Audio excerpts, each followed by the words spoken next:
Itu menarik banget. Ya. Aku sempat waktu itu nonton videonya Teh Airin di Liputan 6 juga sebenarnya ngomong Yeah. kalau misalnya Teh Airin sendiri warga Banten tapi kerjanya pun di Jakarta.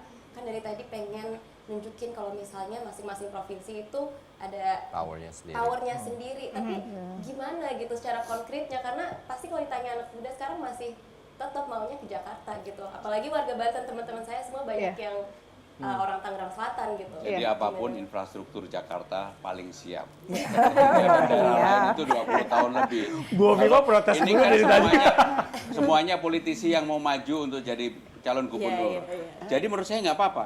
Saya kalau terpilih jadi gubernur Jakarta, saya akan bekerja banget Sama-sama. dengan Bu Airin. Oke. Dan saya akan memajukan bersama-sama warga Jakarta dan warga Banten Tapi kan ini secara berkelindahan baik. dengan SDM tadi Termasuk kan. dengan Jawa Barat. Dengan pengangguran yang tadi Teh Airin bilang, dengan pengangguran, dengan banyak hal. Kang Ilham punya ide nggak gimana supaya gap itu tuh nggak kejauhan, karena gap yang tinggal di Jakarta sama yang tinggal di tempat lain itu kan Mas cukup Riko, tinggi saya juga. ingin menanggapi yang Ade bilang, sampaikan, apalagi warga Tangsel. Gini, nggak masalah kerjanya di Jakarta, tinggalnya di Tangerang Selatan, Kabupaten Tangerang, biaya hidupnya, jasanya, belanja, makan Di restorannya di Tangerang. kita, sehingga potensi PAD-nya buat kita wilayah Tangerang Dapat Selatan dua-duanya dan gitu juga dapat maksudnya. wilayah di Dapat, wilayah Banten dan sekitarnya.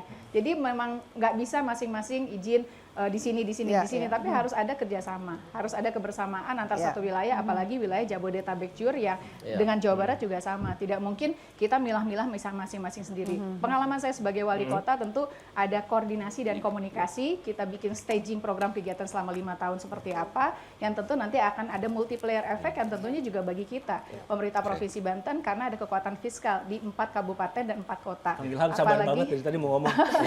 Izin sebentar, apalagi dengan jalur jalur kereta api KRL kan yang dari Tanah Abang bisa sampai tembus insya Allah sampai ke Rangkas Bitung, wilayah Lebak, dan juga kita juga ada daerah perumahan pemukiman yang akan kita dorong di wilayah Maja dan sekitarnya, itu juga akan menjadi multiplier efek bagi masyarakat yang ada di wilayah Provinsi Banten dan sekitarnya.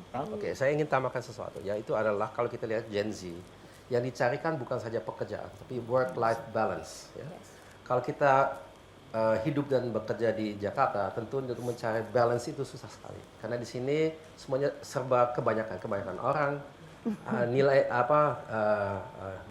biaya hidupnya terlalu tinggi, padat, macet semuanya. Ya. Jadi kalau kita memang kerja dan mencari kualitas hidup yang baik di Jakarta, akan sulit sekali dan semakin lama semakin sulit. Jadi yang tugas kita semuanya sebetulnya adalah untuk membuat kesempatan bekerja di tempat lain, jangan di Jakarta saja. Jadi dengan itu juga lebih merata, dan juga yang dicari oleh Gen Z kan work life balance, Nah, ya. tapi Sehingga kesempatan itu